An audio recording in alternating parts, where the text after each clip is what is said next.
Et bienvenue dans cette vidéo, je vais comparer 3 micros de chez Sony, le CM-B1M, le W2BT et le micro interne à la caméra ZVE10, la caméra de vlogging. Je vais commencer par un petit unboxing du ECM-B1M. Je vais montrer aussi quelques différences déjà matérielles entre le W2BT et le CM-B1M. Après l'unboxing, on va enchaîner avec des tests à l'intérieur, des tests à l'extérieur, et puis on finira par la petite conclusion pour savoir quelle est ma préférence. C'est parti.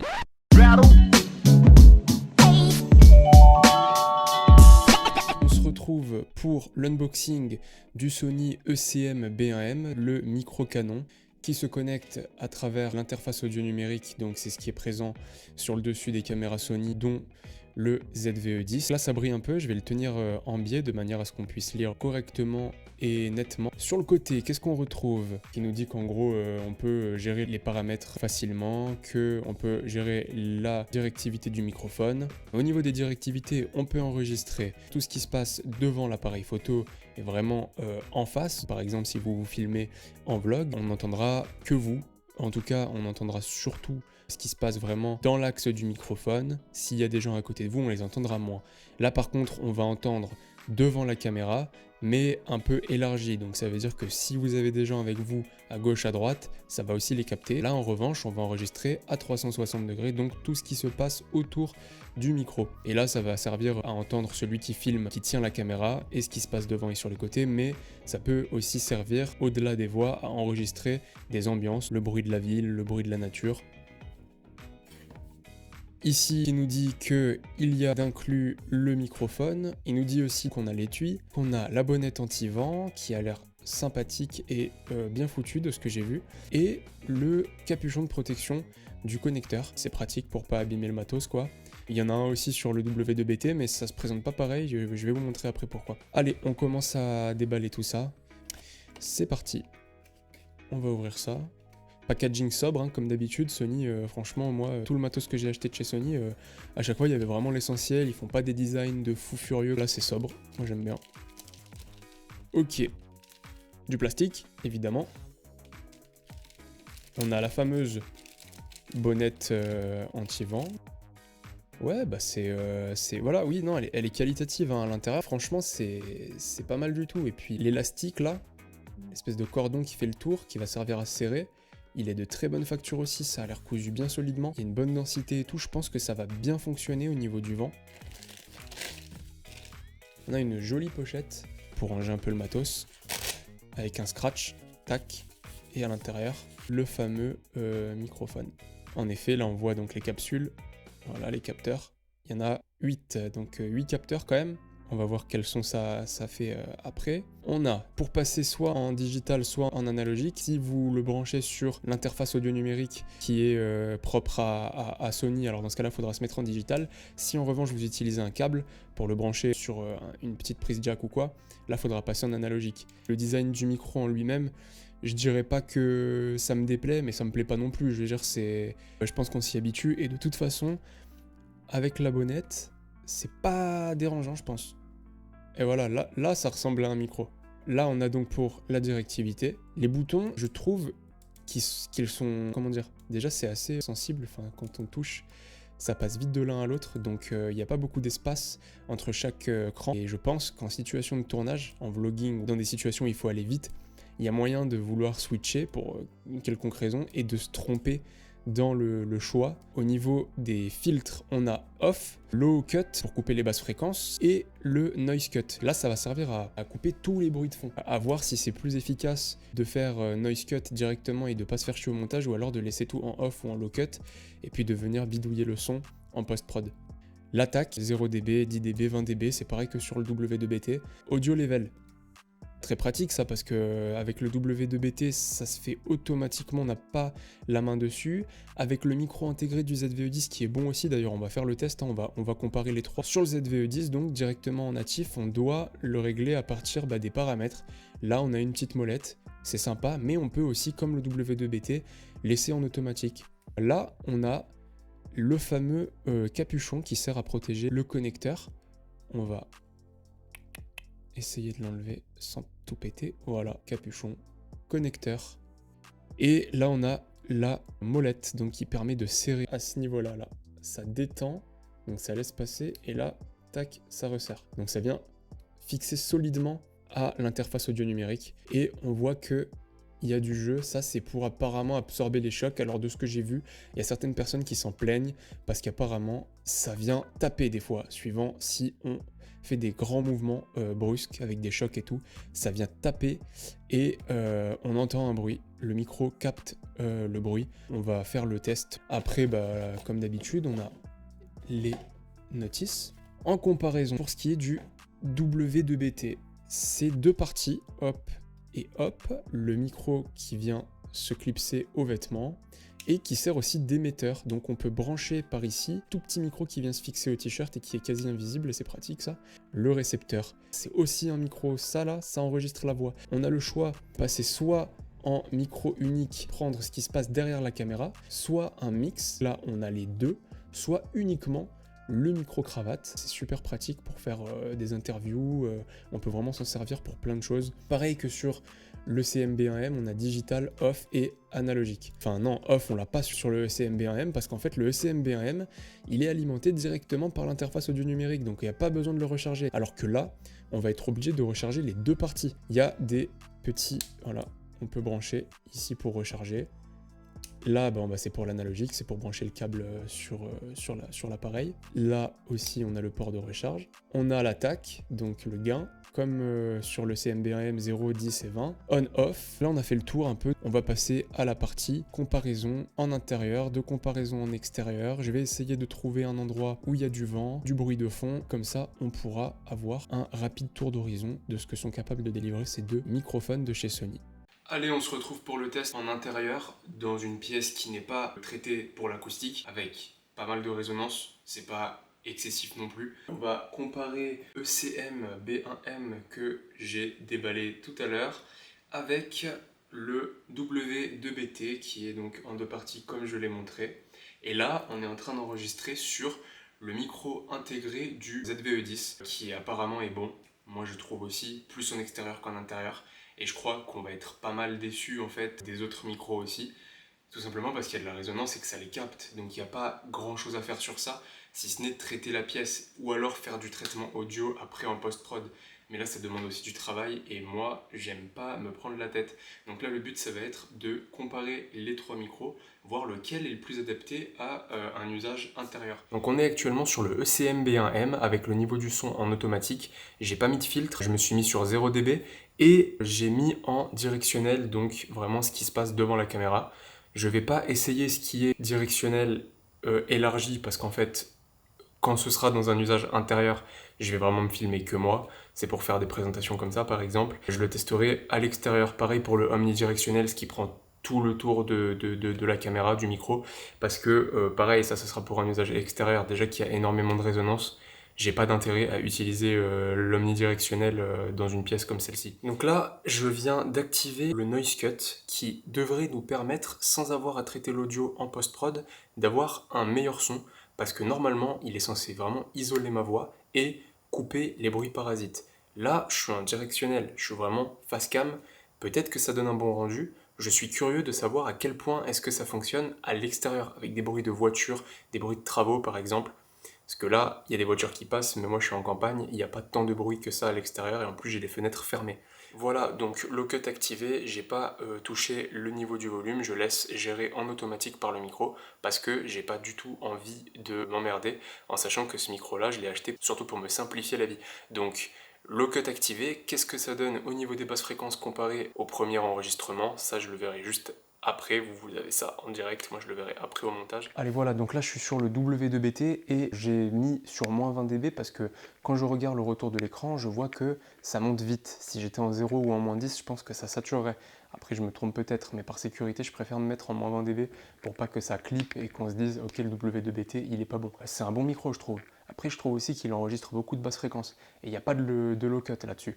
Donc ça sera forcément de la post-prod. L'autre défaut que je lui trouve, c'est que quand je bouge, voilà, il va y avoir des bruits de frottement, surtout si on a un collier en métal par exemple, et je crois qu'il enregistre pas mal de résonance. Je l'avais testé en extérieur et franchement j'étais satisfait parce que forcément il n'y a pas d'écho, et là par contre on a un bon son pour le coup, mais ça suppose vraiment de le tenir comme un micro, comme ça, etc. Ce qui n'est pas forcément pratique. C'est pour ça que le ECM-B1M, je pense qu'il va bien nous régaler à ce niveau-là, à l'extérieur donc. Regarde la différence, comment c'est une dinguerie. Là, j'ai le micro-cravate. Logiquement, ce micro-là, il est censé faire de la meilleure qualité que le micro-cravate, mais en vrai, dans certains contextes, comme celui d'ici où il y a beaucoup de résonance et où il y a la chaudière, je suis pas certain que ce micro-là, il fasse mieux que le micro-cravate, tu vois. Celui-là, il est plus fait pour le vlog, etc. C'est-à-dire que là, je peux tenir le micro, le passer aux gens, je peux m'enregistrer surtout moi, mais avec celui-là, je peux enregistrer tout ce qu'il y a autour, ou alors que ce qu'il y a devant, ou alors ce qu'il y a aussi un petit peu sur les côtés.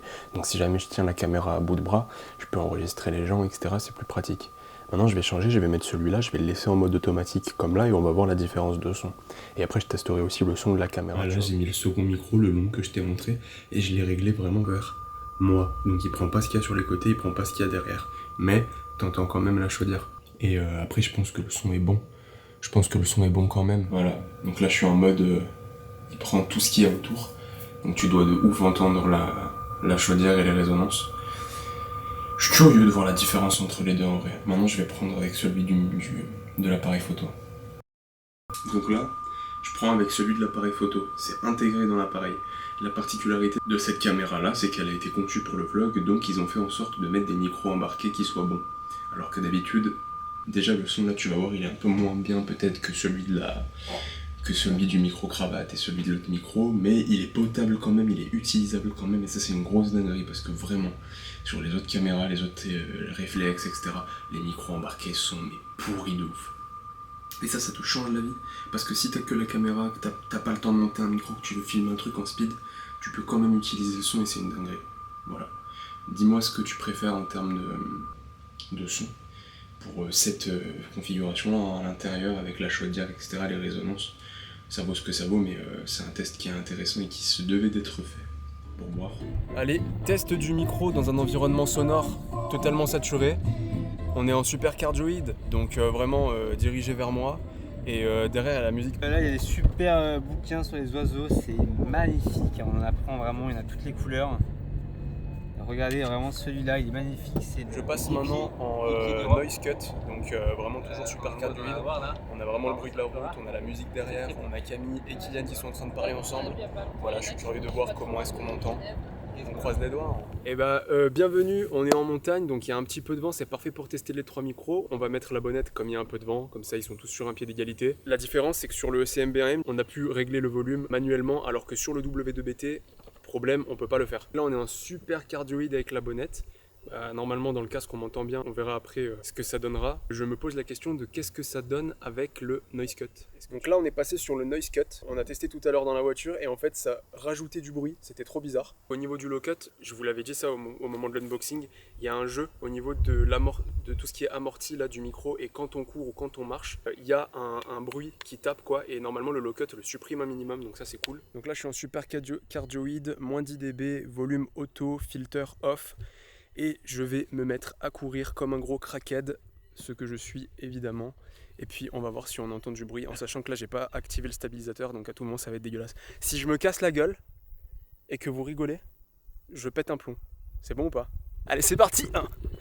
Ok, donc là normalement le micro il est en train de bouger de fou, la caméra aussi d'ailleurs. La question est, est-ce que... Bon déjà il doit y avoir le bruit du vent, ça doit être atroce, mais bon il y a la bonnette. Oh putain, je me fais attaquer par les chiens. Stop. Voilà, donc pour ce test là on va dire que c'est concluant, j'ai pas envie de me faire manger. Même paramètre que tout à l'heure, mais cette fois j'ai activé le low cut. C'est parti, allez venez avec moi les chiens. C'est parti. Je suis en train de taper mon meilleur sprint. Ne me mange pas, ne me mange pas. Oh my god.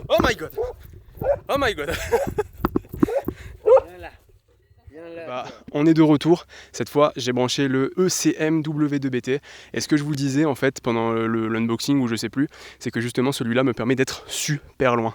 Voilà, je suis vraiment super loin, je sais pas à combien de mètres je suis, mais je suis en moins 20 dB.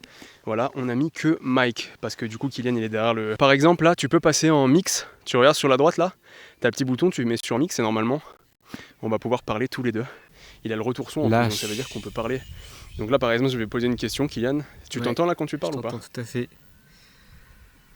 Ouais, Est-ce je que tu t'entends. t'entends quand tu parles? Ok, là je vais te poser une question et tu vas me répondre pour qu'on voit à quel point. Moi je n'entends pas ce qu'il dit, je n'entends pas ce qu'il dit. Kylian, quel est ton plat préféré? Je ne sais Là pas. très clairement à tout moment il parle Je ne pas, sais il pas. dit des Je ne conneries sais là. pas. T'as répondu à la question ou t'es encore en train de répondre là? J'ai un Tu petit m'entends plus? doute. Peut-être que... Tu m'entends ou pas? Voilà, donc là je l'ai mis au niveau de ma cage thoracique. Est-ce qu'on m'entend toujours? On t'entend, mais de manière un peu plus grave. On m'entend plus grave, ouais, forcément. Par exemple, si tu repasses en receveur, tu sais, genre pas le mic, pas le mix, l'autre. On m'entend plus, est-ce que c'est bien le cas? Là, on m'entend surtout moi, on t'entend un peu toi. Là, on entend le micro du récepteur, donc ce qui est pratique. Vas-y, parle. Bonjour, on m'entend très bien. Je tu vais repars faire un sur le podcast sur mon enfance qui a été... Parce que Laisse-moi trouver les mots, s'il te plaît. J'ai besoin de temps pour trouver les mots pour en parler. Qu'en gros, il n'y a pas plus de tests à faire avec le ECM WDBT parce qu'il y a beaucoup moins de réglages et de possibilités que sur l'autre. Mais il fait quand même du bon taf, moi je trouve. Voilà, donc là je filme en situation de vlog avec le micro du Sony ZV-E10. Niveau du volume, j'ai mis 23 parce que je vois sur les retours que ça sature pas trop et que ça prend bien le son. Mais je suis quand même relativement proche de la caméra. J'ai mis la bonnette parce qu'il y a encore le vent. Voilà, après en situation d'interview, en situation, voilà, dans les situations qu'on a essayé tout à l'heure, c'est pas forcément fou je pense. Je vais me remettre dans la situation de tout à l'heure, je vais me rasseoir un peu à distance et puis on va voir ce que ça donne.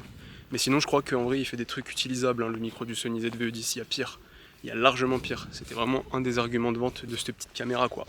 On a testé le CM B1M et le CM W2BT. Voilà, on va voir après à la conclusion lequel des deux on préfère et si ça vaut le coup d'en acheter ou si en fait le micro embarqué du Sony ZV-E10 fait amplement l'affaire. Ça fait tellement longtemps que je devais tourner cette conclusion et que je repousse l'échéance, tout simplement parce que j'ai pas envie de la faire. J'ai pas envie de la faire parce que je me sens pas légitime. Je suis pas un créateur de contenu, je m'estime pas être un créateur de contenu, j'estime pas être un professionnel du son ou de l'image. J'ai 20 abonnés, même pas, je sais même pas combien j'en ai. Je fais des trucs que j'aime bien faire et je cherche la qualité dans ce que je fais, mais j'aime pas me prendre la tête, comme j'ai déjà dit, j'aime pas me faire chier pour avoir cette qualité-là, parce que ça ne m'amuse pas tant que ça. Ça m'amuse quand j'apprends, et puis après quand il faut mettre en pratique, c'est un peu lourd. Donc, si je devais donner mon avis sur ces deux micros qu'on a testés, c'est que j'ai pas d'avis. C'est-à-dire, le seul avis que j'ai, c'est ils sont bien. Voilà, qu'est-ce que vous voulez que je vous dise de plus? Ils ont leurs avantages, ils ont leurs inconvénients, ils ont leur utilité dans leur domaine respectif. Il y en a un qui a un micro canon qui se branche direct à la caméra et il fonctionne. L'autre, il va être plus contraignant, mais en même temps, il offre des possibilités que l'autre n'a pas. Bref, dans tout ça, faut que je vous dise un truc. Je filme à l'iPhone 15.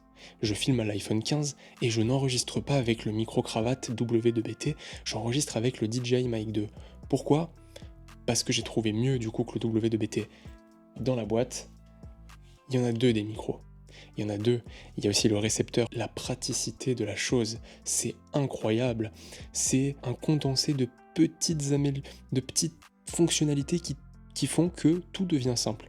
Tu peux les brancher puisqu'il y en a deux, tu peux les brancher à un iPhone, tu peux les brancher à un Android, tu peux les brancher à une caméra, ils fonctionnent indépendamment du reste, tu peux enregistrer directement dessus, ce que je suis en train de faire d'ailleurs. J'envoie le son et dans l'iPhone, et j'enregistre dessus en 32 bits flottants pour avoir le max de quali, le max de signal, comme ça je peux tout retoucher si jamais j'ai un problème, j'ai des backups. C'est juste ouf. C'est juste ouf, plus j'avance, plus je me dis qu'en fait la qualité c'est relatif, ça dépend du support sur lequel tu regardes la vidéo et sur lequel tu écoutes le son, ça dépend de qui écoute le son et regarde la vidéo. On n'a pas tous un œil aguerri, on n'a pas tous des oreilles aguerries, il y a des gens ils vont même pas se rendre compte du peu de qualité que tu as fait évoluer alors que toi tu leur as mis un prix de dingue. En fait, oui l'iPhone 15 il coûte cher, mais regarde la qualité vidéo que t'as. Elle est quasi aussi bien que celle du ZV-E10 dans certains contextes, surtout que j'ai pas à le régler. Je l'ai pas réglé. Là j'ai mis le mode cinématique, je filme, terminé. Je veux faire une mise au point sur le micro. Voilà, y a rien à dire. Le micro, je l'ai branché, il a fonctionné instantanément, j'enregistre mon son, j'enregistre ma vidéo, c'est terminé. Il faut rechercher la simplicité, sauf si t'es professionnel ou que t'aimes bien te prendre la tête parce que tu es passionné par la technique. J'adore la technique. Mais dans une certaine mesure. En fait, je veux de l'équipement qui me permet de faire de la technique et en même temps de faire du bas les couilles. Genre là, j'ai posé mon trépied avec mon iPhone, je branche le micro dessus, j'enregistre. Incroyable. Incroyable, je demande pas plus. Donc voilà, vous avez pu constater la différence entre le W2BT et le CMBRM au niveau de la qualité audio. Vous pouvez avoir votre préférence à ce niveau-là. Lequel je préfère? Je vais garder le CMBRM parce que c'est pas un micro-cravate. Maintenant que j'ai celui-ci, je vais revendre le W2BT dans la logique, puisque maintenant j'en ai deux, j'ai plus besoin d'avoir le troisième, mais voilà. Ma conclusion c'est, ça m'a permis de me rendre compte qu'en fait je cherche la simplicité et d'investir dans du matériel qui me permet de faire de la qualité simplement. Qualité toute relative. Si vous avez apprécié la vidéo et que ça vous a aidé un petit peu dans votre recherche, dans votre quête, n'hésitez pas à laisser un commentaire, à me dire ce que vous en pensez. Je vais pas vous dire de vous abonner, je vais pas vous dire de laisser un j'aime parce que la vidéo elle est à l'arrache de ouf. Mais voilà. En tout cas, ça m'a fait plaisir. Je vous dis à très bientôt pour de nouvelles aventures, des tests, peut-être un test de ça en condition, des tests, des reviews, des vlogs, et puis plein d'autres petites surprises. Ciao.